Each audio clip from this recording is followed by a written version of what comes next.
After the massacre, Earth declared, "No more mercy." The flowers were wrong.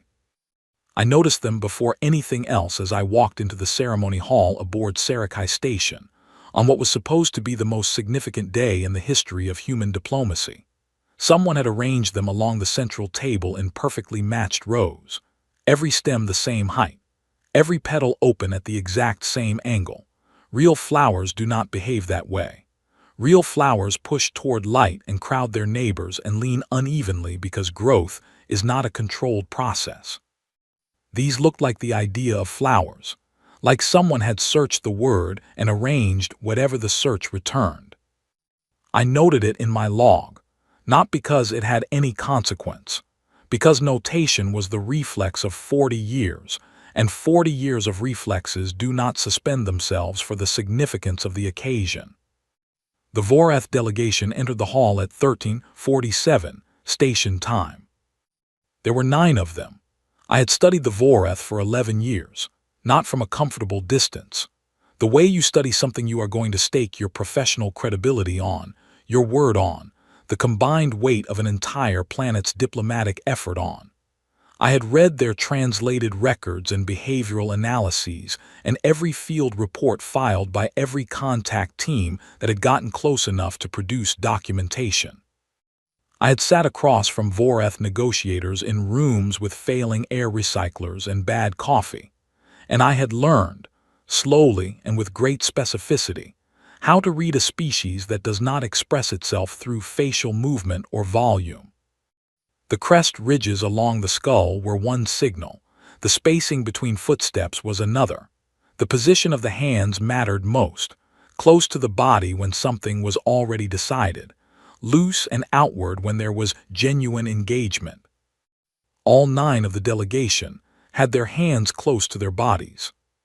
Not the close of nerves or ceremony, the controlled, deliberate close of something that was already resolved before they walked through the door. I logged it at 13:51. Voreth delegation behavioral pattern deviation. Recommend pre-session evaluation before proceeding. The response arrived at 13:58. Proceed as planned. Session begins in 5 minutes. I read the response. I considered pushing back. I had pushed back in smaller situations for smaller stakes and been overruled for it. And over 40 years I had learned that a diplomatic apparatus is not built for last-minute reversals based on one person's reading of hand positioning. The apparatus moved on its momentum.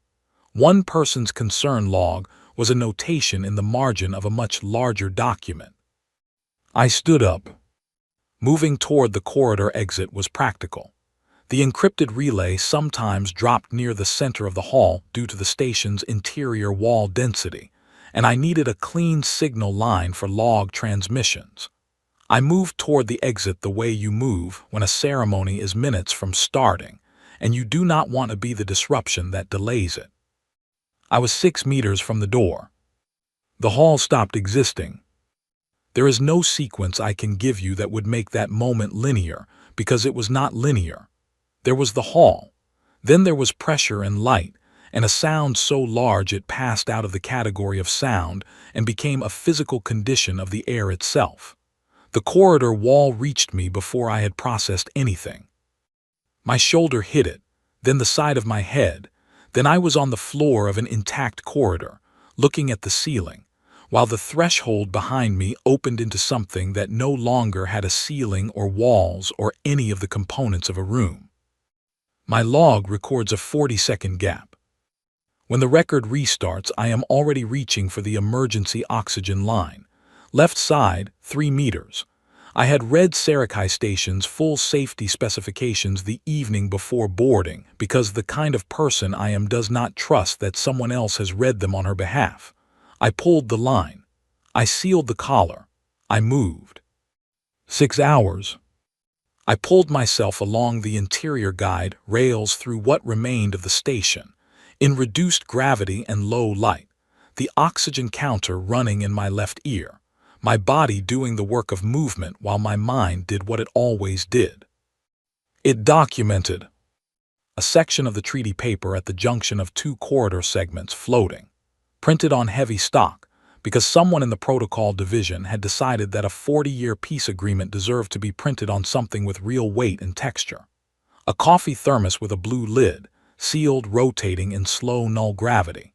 A translation device from one of the delegate tables, its screen cracked clean through, its power indicator still green, still steady, as if the machine had not received the news. A shoe. White, child-sized.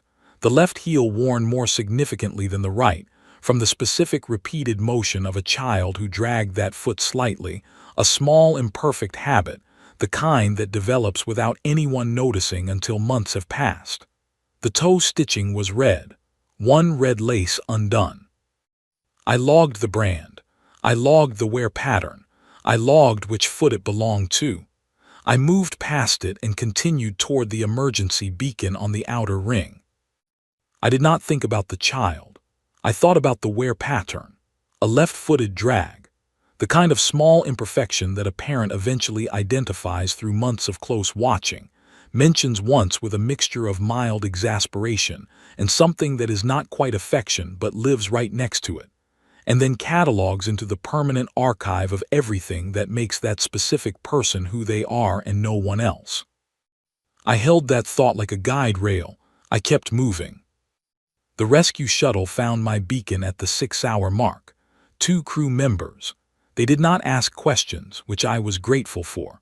One of them put a thermal wrap around my shoulders without being asked. I held it closed with both hands and looked out the small forward porthole at the scattered geometry of what had been Sarakai Station. I looked for 2 seconds, then I stopped looking. The debrief room on the rescue carrier smelled like cleaning solution and recycled air. General Gareth Cole sat across from me. He was a large man with a quiet voice and a face that had once been easy and had learned, through decades of difficult work, how to hold things in reserve. He asked organized questions. I gave organized answers. He made notes in a way that suggested he had been making notes in that same precise style for his entire career. He asked about the delegation's behavior in the minutes before the event. I described what I had logged at 1351. He wrote it down without reacting. He asked about my passage through the damaged sections of the station. I told him what I had documented. He wrote it down. He asked about my physical condition. I gave him what I could assess. At the end of the debrief, he looked at me and asked how I was doing. I filed a concern log at 1351, I said. Voreth delegation behavioral pattern deviation. Recommend pre-session evaluation. Response came at 1358. Proceed as planned. I set my hands flat on the table. That is how I am doing. He held my gaze for a moment. He said nothing. The footage from Sarakai reached Earth within 40 minutes of the event. Every screen, every government broadcast, every personal device with an active network connection. 400,000 people in 12 seconds. The Voreth had not claimed the strike, had not denied it, had transmitted nothing at all in the hours following. Other species responded within hours. Condolences arrived from 18 different governments in the first 3 hours alone. The Helvari Consortium, which controlled 3 of the major trade corridors adjacent to Earth's territorial space, began internal discussions about what a destabilized Earth might mean for regional economic positioning. The Drenathi sent an envoy to the UN mission with a sealed communication. The Galvari Council issued formal statements of sympathy in 14 languages. Earth responded to none of it. Not a single transmission, not one acknowledgement, not a response to the condolences or the formal protests or the Helvari's quiet repositioning. Earth went silent, not the silence of a people overcome, not the silence of a species that had not yet found the words, the silence of something that had already finished becoming what it was going to be. I knew because I was inside it. The moment General Cole closed his notebook, 2 people I had never seen before entered the room carrying clearance codes I had never encountered in my career. They placed a reassignment document on the table in front of me. No department heading, no procedural reference number, no chain of command notation that connected it to any framework I recognized. I looked at the general. He was looking at the table. I signed it. 40 years teaches you that some documents are not asking questions. They announce that the question has already been answered in a room you were not in, and your signature is the acknowledgement of that fact, not the decision itself. Before leaving the carrier, I went to the nearest communications terminal and printed my concern log. All of it. 1,437 words, accumulated over 8 years of negotiations. I folded the printout once and placed it in the breast pocket of my uniform. I could feel its edge against my ribs when I breathed. The last entry was 7 words. Voreth delegation behavioral pattern. Recommend delay. I did not read it again. I only needed to know it was there. The transport to the facility had no windows. Not windows that had been covered for security. No windows at all. It had been designed from the beginning without them, by people who had no intention of letting their passengers know the route. I sat in the interior compartment with 11 others whose names I would not learn for several days. They had the shared expression of people who had been told exactly as much as they needed to know, and were now sitting with the weight of everything they had not been told. 9 hours. I counted the time by measuring my breathing against the ambient hum of the transport's drive system, a technique from my early diplomatic career, when the transit routes were long, and the mission briefings were incomplete, and there was nothing productive to do except wait and stay sharp. The facility was below ground level, not dramatically recessed, but enough that the surface gave no indication of the scale of what was underneath it. We were processed in stages at the entry point. Biometric registration, clearance confirmation, a communication protocol briefing that lasted 3 minutes because the protocol had a single rule stated in multiple ways. Nothing out, nothing verbal, nothing written, nothing transmitted through any channel until authorized.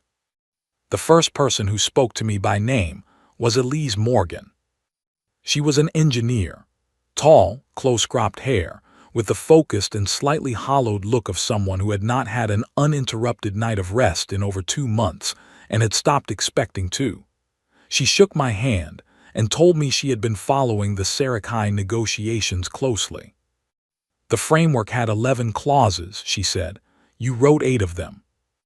8 of the 11, I said. She almost smiled. It looked like something her face did not have much practice with anymore. Come with me.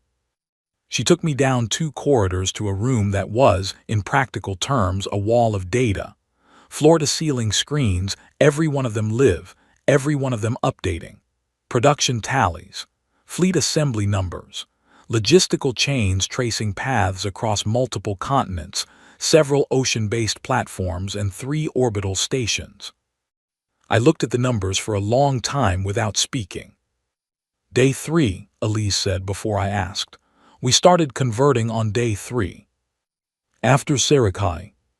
Yes. I read through the production columns again. My professional language was treaty clauses and behavioral analysis, and the specific weight of words in agreements. Numbers were not my primary instrument, but you do not need to be fluent in a language to recognize when you are reading something of enormous significance. You only need context, and I had 40 years of it. The orbital shipyards, I said. All converted. The manufacturing platforms in the southern corridor. Those as well. The civilian construction platforms in the northern orbital belt. Everyone with a structural frame wide enough to be repurposed. She scrolled to a secondary display. The industrial capacity was always there. Earth always had it. The only thing missing was the decision. The decision had been made on day 2. I learned the details gradually, through conversations over the following weeks that were never formally labeled as briefings. A closed meeting, a small room, under 3 hours from start to finish. A single directive that authorized the chain that was now running on every screen in front of me. The fleet numbers did not look like a military count. They looked like a measurement of something that already existed, the way you measure a coastline or a mountain range, not built so much as revealed. I asked Elise what my role was. Transmission, she said. You transmit the declaration before anything else happens. What declaration? She opened a secondary document on the nearest screen. 11 sentences. I counted twice. 11 sentences with no ultimatums and no conditions and no if-then structure. They were not the language of threat. They were not the language of demand. They were the language of announcement, a precise statement of what had already been decided and what was, as of the moment of transmission, in the process of occurring. I read the 11 sentences 3 times. I thought, but did not say, that 11 sentences was a short document for the weight it was carrying. I had spent 8 years on 11 clauses in the Scifistory framework. Those 11 clauses, on their heavy paper, were somewhere in the debris field of the station that no longer existed. These 11 sentences were on a screen in front of me, and they were doing in 11 sentences what the framework had spent 8 years trying to prevent. When do we transmit? I said. When the fleet is in position, Elise said. Day 91. I went back to the production figures. I did the arithmetic with the deliberateness of someone who does not want to reach the answer ahead of themselves. I reached it anyway. The galaxy has not noticed this, I said. They've noticed Earth is silent, Elise said. They've read the silence as grief. The Helvari believe Earth is in institutional collapse. The Drenathi submitted a conflict mediation proposal through standard channels last week. She pulled up a communications log. We acknowledged receipt. And nothing else. Nothing else. I thought about what the Helvari believed, what the Drenathi expected, the 31 other species currently observing Earth's behavior and filtering the silence through frameworks built from their own histories of loss and disruption. Every one of them was calibrated for the signals they knew.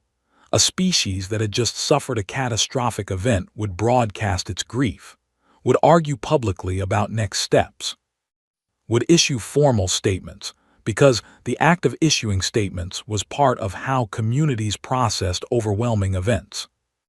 Earth had not issued statements, Earth had redirected. There was a man at the facility named Felix Adair who ran the logistical coordination for the orbital production platforms.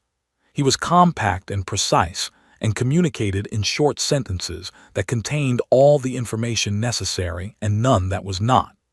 I worked near him for 3 weeks before we had a real conversation, and the conversation was about the Scifistory framework, which he had also studied. 8 clauses, he said one evening in the facility's shared workspace. 8 of 11, I said. The arbitration clause was yours, he said. Yes. He was quiet for a moment. It was a good clause.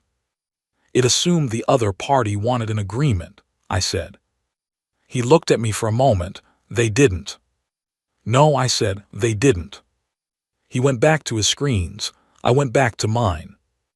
I had a small office in the facility, a desk, a screen, and a chair that was slightly too low in a way that was specific enough to be intentional or specific enough to simply be a badly calibrated chair.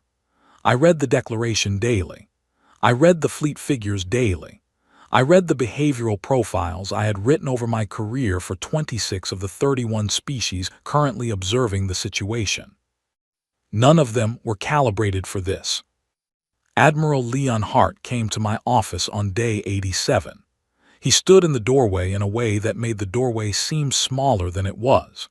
He had the particular quality of someone who had organized a great deal of force into a very contained space and did not need to demonstrate the fact. He told me the fleet would be in position on day 91. He told me the declaration would be transmitted on day 91 before any action, to every Vorath frequency simultaneously. Military, civilian, governmental, every channel they used. Civilian channels, I said. Yes. I looked at him. That used to be my decision to make. It still is, he said.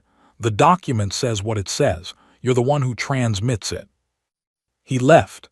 I sat in the chair that was slightly too low and read the declaration a fourth time, and did not change a word, which was the first document I had not revised after 4 readings in my entire career. I pulled the concern log from my breast pocket. I did not open it. I held it in my hand for a moment, the folded paper. The 1,437 words under my fingers. Then I put it back. 3 days. On day 88, the Helvari Consortium formalized administrative claims on 2 of the Earth trade corridors they had been repositioning around since the 3rd week of Earth silence. They filed the claims through standard galactic trade administration channels. The automated Earth system logged the filing and issued a standard receipt acknowledgement. Logged. On day 89, I finalized the transmission protocols, frequencies, encoding, confirmation structures or the absence of them. You do not transmit a document like this and then wait to confirm the other side received it. Waiting for confirmation implies the possibility that you would resend if they had not. There was no resend in this. On day 90, I read the declaration one final time. I did not change a word. On day 91, I walked to the transmission room. The command ship had a forward observation bay that was not listed in its standard specifications. I found it on my second day aboard, through a maintenance corridor that connected to a sealed compartment with a reinforced forward panel that was, in practical terms, a window the size of a large door. I went there at 04:00 on the morning of day 91, when the corridors were quiet and the rest of the command staff was cycling through brief rest periods. I sat on the deck in front of that window and looked at what Earth had built. I had read the production figures for 3 months. I had studied the assembly tallies and the logistical chains and the fleet composition breakdowns until the numbers were as familiar to me as treaty clauses. Numbers I understood intellectually. Reading them was a different condition entirely. The fleet moved around me in organized formation, and it was large in a way that the word large was not designed to handle. Not imposing in the way a single massive ship is imposing, with its scale as the point. Imposing the way a plane is imposing. The way a coastline is imposing, not because of height or drama, but because of extent. You looked in one direction and then another, and it continued in all of them, because it had been built by a species that, when it decides to build, applies the full weight of its industrial history to the problem and does not stop until the problem is answered. I sat there for 1 hour. Then I went to the transmission room. The crew on the command ship was disciplined in the specific way that comes from extended periods of preparation. I had been around military personnel enough over my career to know the difference between troops who are waiting to act and troops who are ready to act. Waiting has a particular restlessness underneath the surface. Ready is still. Every crew member I passed in those corridors was still. The transmission officer was a young man named Callum Reed. He had a steady quality and hands that moved across the equipment with the efficiency of someone who had run this particular sequence many times in preparation. He acknowledged me when I entered, confirmed the encryption protocols, and told me we were 7 minutes from the authorized transmission window. I stood at the transmission console. I had a physical copy of the declaration, printed the evening before. I also had it on the screen. I had memorized it 3 weeks ago, which had not been a deliberate act. You read something 40 times and it stops being a text and starts being part of how your mind is organized. The transmission window opened. I transmitted. The declaration went out on every Voreth frequency simultaneously. Civilian bands, military command channels, governmental networks, every encoded and open channel that our intelligence teams had mapped over 11 years of contact. The signal traveled at the speed that signals travel, and somewhere ahead of us in Voreth space, it arrived. What arrived before the signal was the fleet itself. The Voreth had observation posts on the border of their territorial space, as any advanced species does. The observation crews filed alerts the moment our fleet entered their sensor range. I was monitoring the intercepted Vorath communications through the translation relay in real time, the text scrolling in my earpiece as Nora Hendricks, the ship's senior translation officer, parsed it. I listened to the Vorath count. The first alert cited 12 vessels. The second alert, filed 40 seconds later, revised that number upward substantially. The third alert, filed 2 minutes after the second, used a tone in the Vorath communication structure that I recognized from my studies. It was the tone of a report that the sender does not want to be the one filing, because the content of the report is going to change something permanently.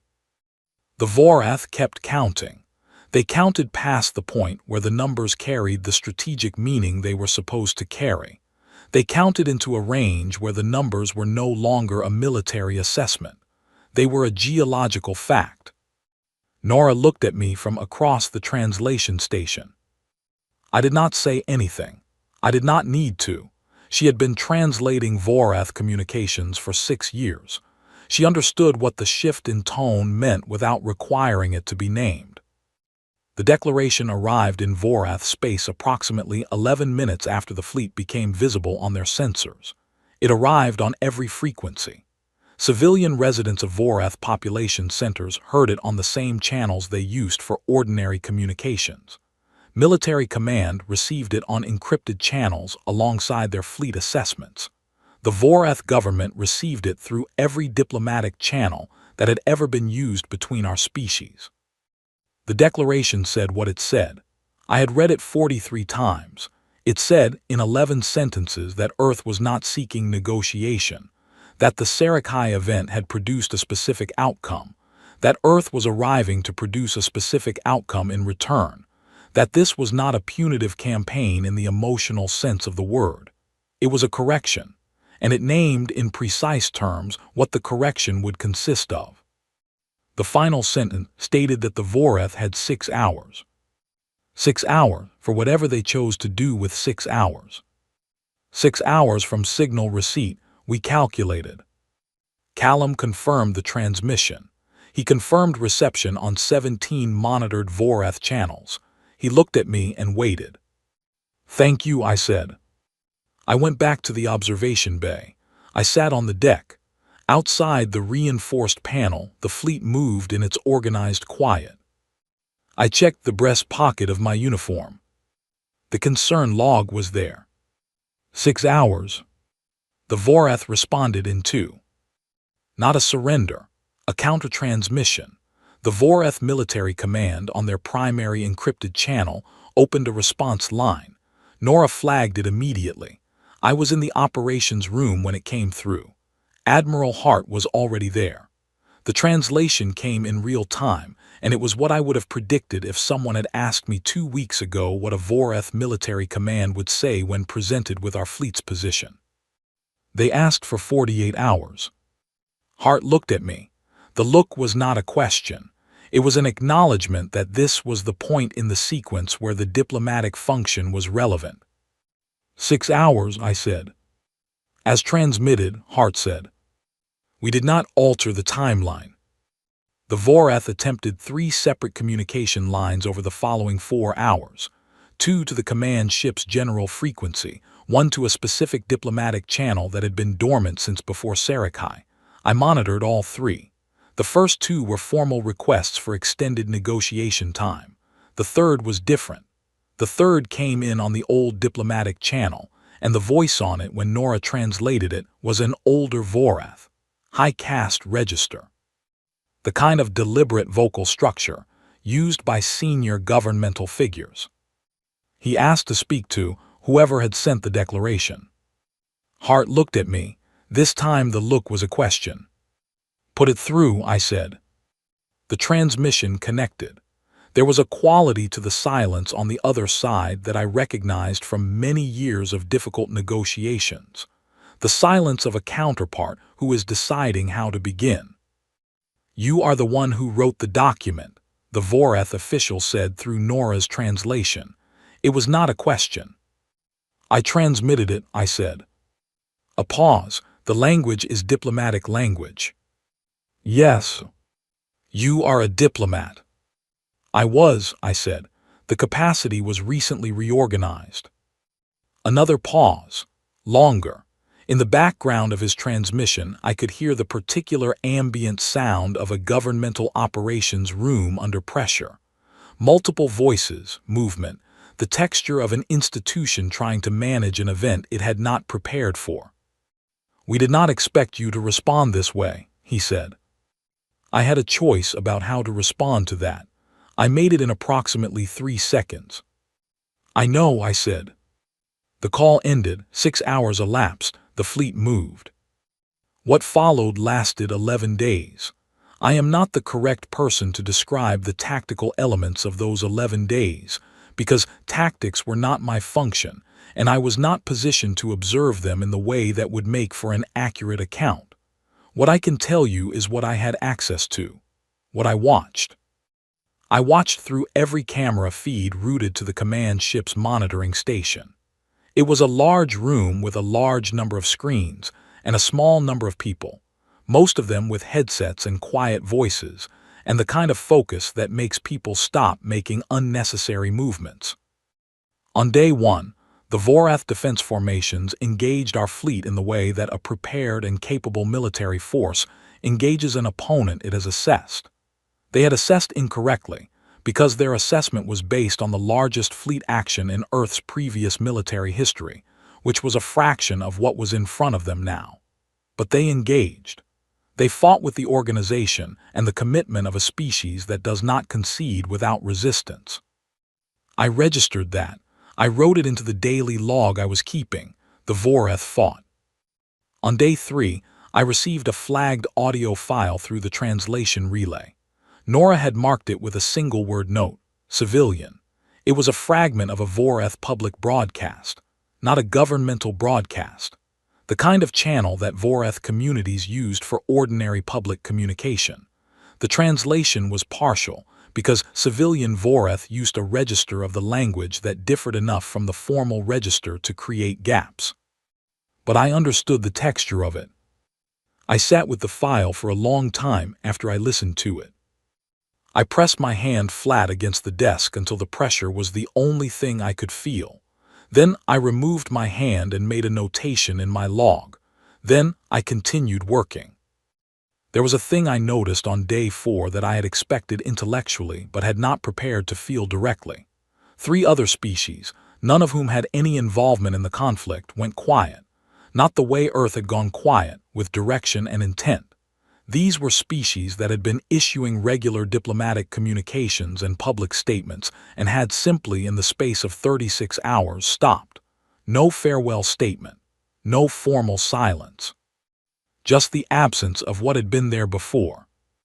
I ran their behavioral profiles. Fear was a component, but the larger component was something closer to recalibration. These species were revising something fundamental in their understanding of human behavior, and while they were revising it, they were producing no communications, because producing a communication required knowing what to say, and they did not yet know what to say. On day 7, the Helvari Consortium issued a statement withdrawing their administrative claims on the 2 Earth trade corridors they had filed for during Earth silence. The statement used the phrase procedural error, which was not accurate and which everyone involved knew was not accurate. But it was the phrase that allowed the withdrawal to happen without requiring either side to name what had actually occurred. I logged it. I did not comment on it. On day 9, I received a visitor in my operations room. His name was Conrad Gray. He was attached to the military staff as a strategic analyst. Young, the kind of systematic intelligence that processes information quickly and then holds its conclusions carefully, like someone carrying full glasses. He sat across from me and told me that the 11-day timeline was going to be shorter than 11 days. How much shorter? I said. 2 days, he said, possibly 3. I looked at my screens. The Vorath command structure is intact, he said. This will be a formal surrender, not a collapse. They're going to ask for terms. There are no terms, I said. He looked at me steadily. I know, he said. I'm telling you they're going to ask anyway because that's how they know to do this. And when they ask, someone is going to have to receive the ask and redirect it. That's the reorganized capacity, I said. He almost smiled. Yes, he said, that's you. He left. I read the declaration again. The 11th sentence. 6 hours had become 9 days, but the core of the document had not changed. There were no terms. The correction had parameters, and the parameters were in the text, and the text was what it was. On day 10, I received the formal surrender request. It came through the old diplomatic channel again. The same high-cast voice, the same deliberate vocal register. He asked for the terms of cessation. I told him the declaration was the terms, that the parameters outlined in the declaration were not a starting position but a final one. There was a long silence. You were a diplomat, he said. Diplomats negotiate. I transmitted a document, I said. The document is what I transmitted. What you are asking me to do with the document is something the document does not have space for. Another long silence. In the background, his operations room was quieter than it had been on day 1. We will accept, he said. I noted the time. I made a log entry. I thanked him, which was the reflex of 40 years and which I did not examine too closely in the moment. On day 11, the Vorath Supreme Command issued a formal statement of cessation through every channel that their government used. It was precise and organized, and did not attempt to explain the event or position it. It simply stated the fact. The fleet held position. I sat in the observation bay that evening. Outside the forward panel, the fleet was still. The stars around it were the same stars they had always been. Nothing about the stars had changed. I pressed my hand flat against the deck and held it there for a long time. I thought about the shoe.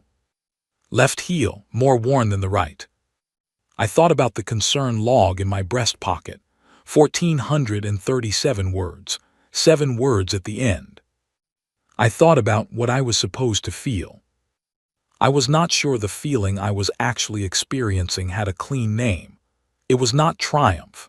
Triumph has a direction. This had no direction. It was more like the moment after a very long calculation when the numbers have produced their answer, and you are looking at the answer and you understand it completely, and you are not ready to use it yet. I stayed in the observation bay until the light in the corridor outside changed from night cycle to morning cycle. Then I went to prepare the address. The preparation room for the galactic address was a communication suite that had been set up specifically for this transmission. 2 walls of equipment, a central transmitter array that could reach 37 monitored species simultaneously on their preferred reception channels. Callum Reed was there again, running the setup checks with the same systematic efficiency he had brought to the declaration transmission.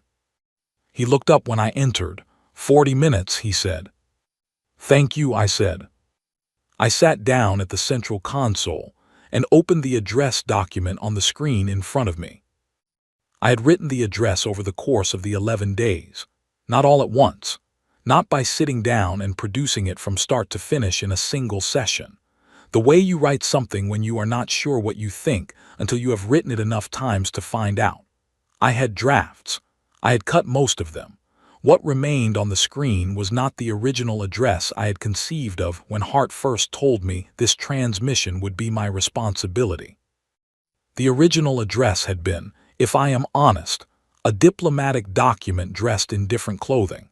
It had used the language of hope and the language of shared futures and the language of corrective justice, which is the language that says a thing happened and we have addressed it, and now we are choosing a new direction. I had removed all of that. What remained was 11 paragraphs, which I had not planned, which may or may not have been significant. The address was not for the Vorath. The Vorath knew what had happened. The Vorath were in the middle of the process of integrating what had happened into the structure of what came next for them, and that was between the Vorath and the parameters of the declaration. The address was for everyone else. 31 species, 31 governments, 31 interpretive frameworks that had been applied to Earth's behavior over the preceding 92 days, most of them incorrectly.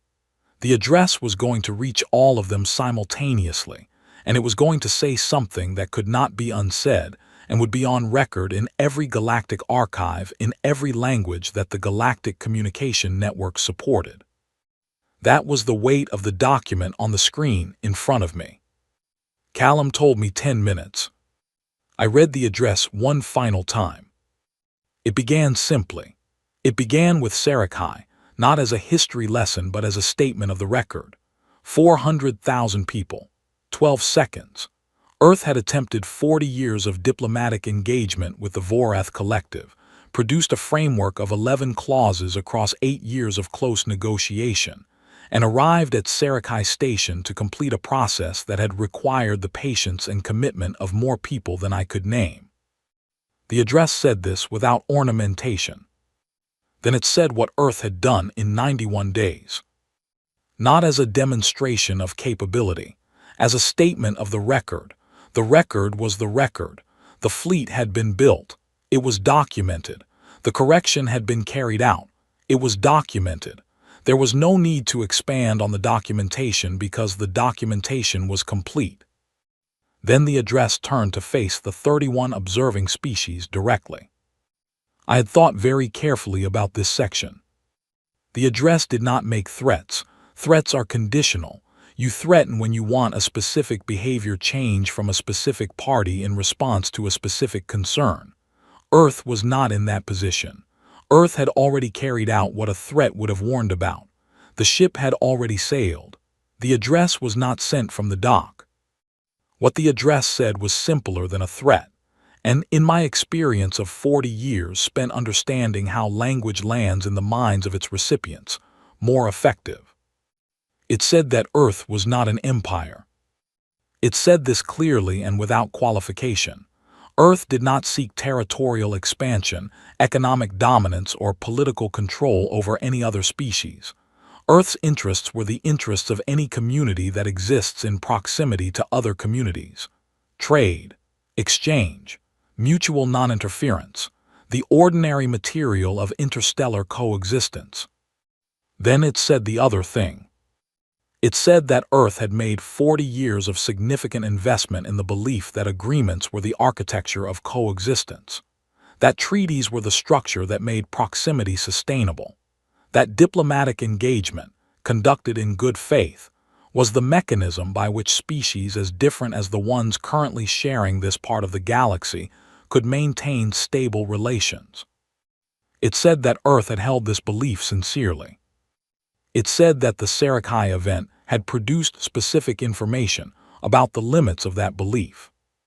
And then, in the sentence I had written and deleted and rewritten 17 times before finding the phrasing that did precisely what I needed it to do without a single word too many, it said this: Earth thanks the Vorath Collective for the clarity of the demonstration.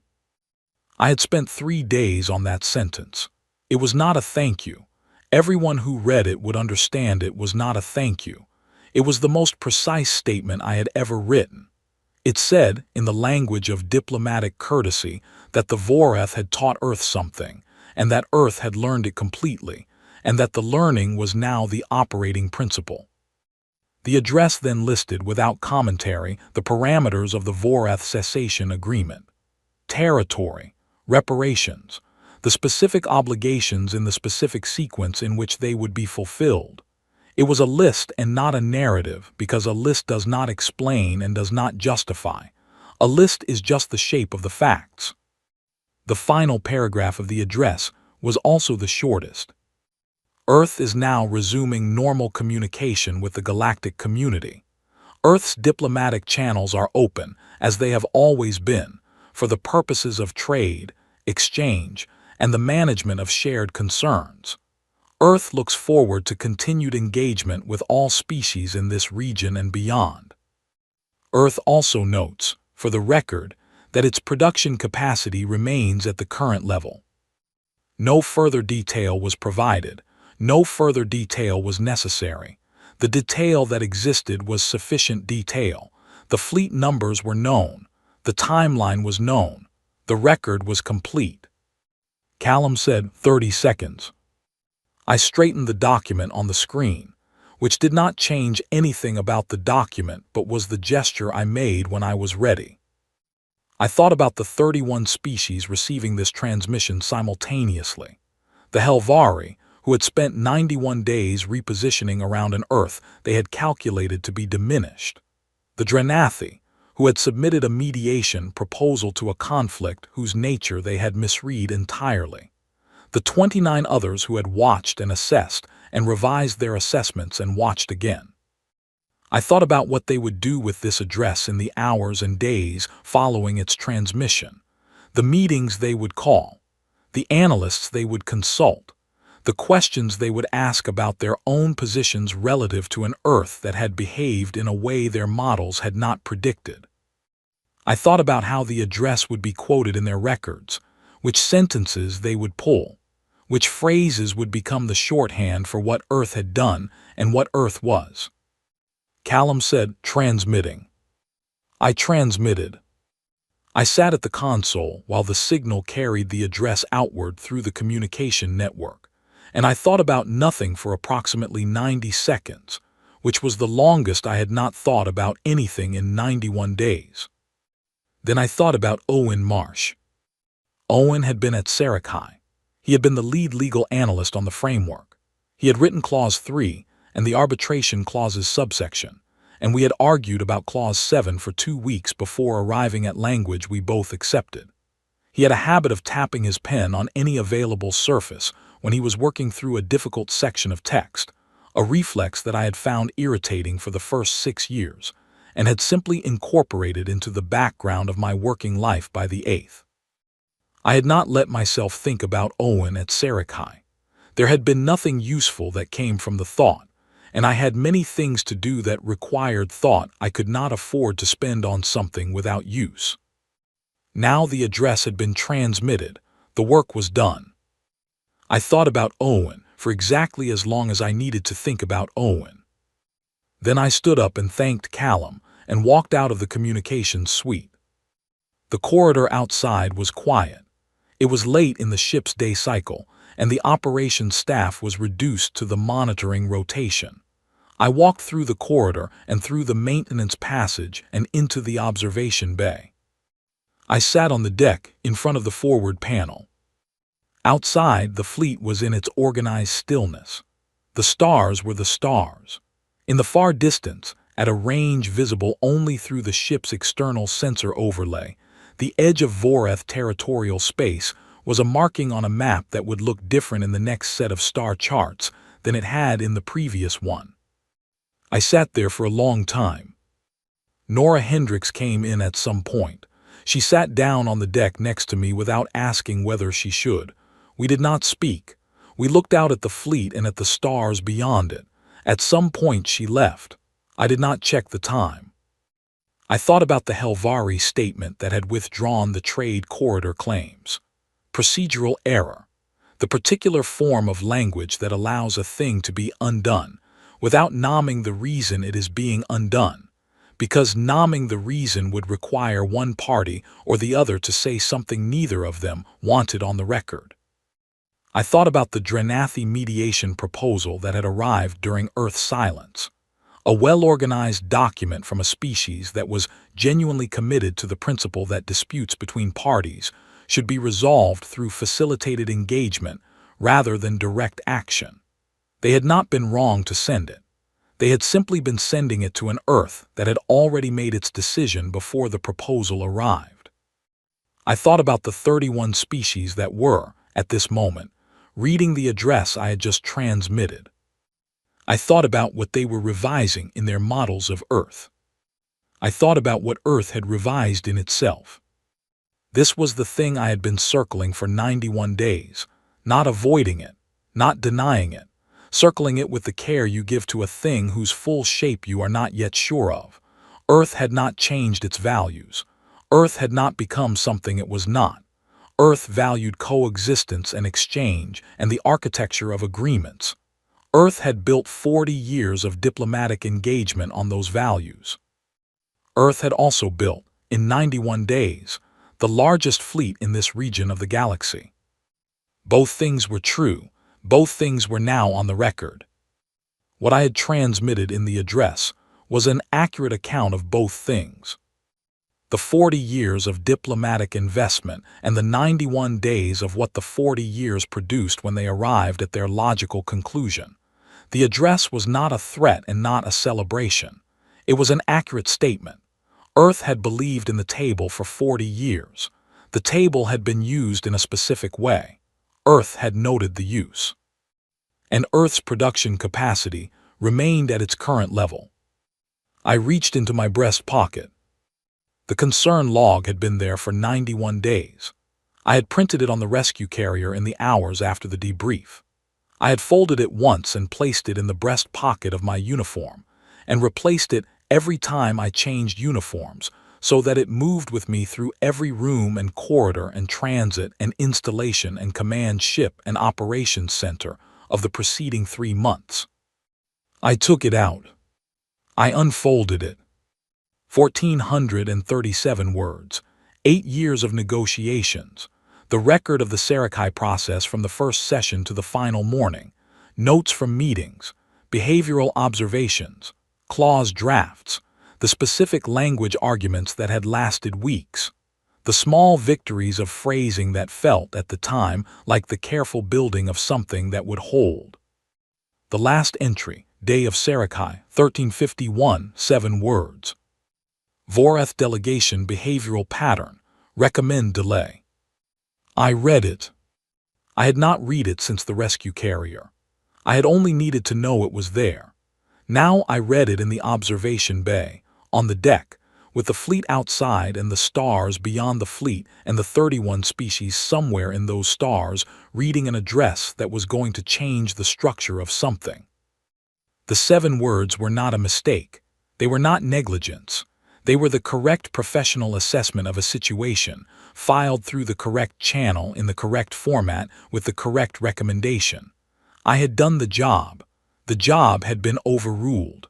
The result of the overrule was the result of the overrule. I had carried the 7 words for 91 days because they were the record. Because the record mattered. Because 40 years of my professional existence was built on the principle that the record was the truth, and the truth was what you held on to. The record was complete. I folded the concern log. I stood up. There was a recycling terminal in the corridor outside the observation bay, 2 meters to the right of the entrance. Standard issue. Every corridor, every 30 meters. I walked to it. I placed the concern log inside. I stood in the corridor for a moment. The ship's air recyclers produced their ambient hum. The light was the steady, even light of a ship in organized operation. I went back to the observation bay. I sat on the deck.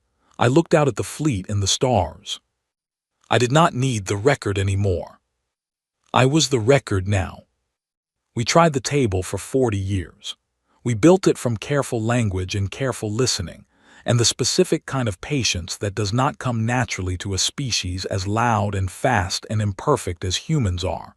And we held on to it because the alternative was what we had now, and we understood that the alternative was worse. We were right that the alternative was worse. We were also now the alternative. For the record, Earth does not extend credit. What that meant for the 31 species reading the address was something each of them would calculate in their own way, through their own frameworks, and arrive at their own versions of. I did not need to control the calculation. The address was accurate. The fleet numbers were known. The timeline was known. The rest was what it was. I sat in the observation bay for another hour. Then I stood up, smoothed my uniform, and walked back through the maintenance corridor and into the main passage of the command ship. Callum was in the corridor. He was holding 2 cups of coffee and he handed me one without asking. I took it. I did not drink it immediately. I held it with both hands and felt the warmth of it through the cup. "Any responses to the address?" I said. "The Helvari acknowledged receipt," he said.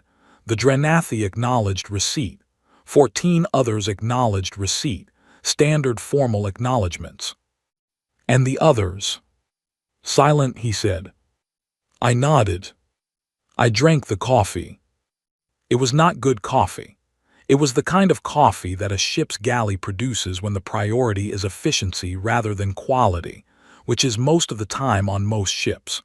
But it was warm, and it was in my hands, and it was a small, specific, real thing in a moment that needed something small and specific and real. "Thank you," I said. Callum went back to his station.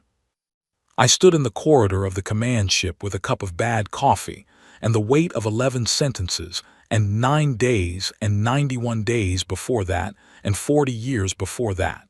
And the weight was not unbearable, which I had not been certain of until this moment.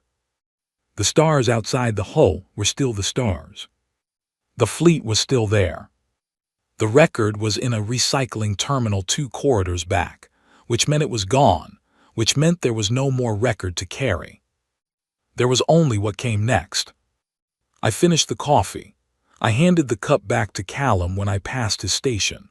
I went to my temporary office on the command ship and sat down in the chair and opened a new log file.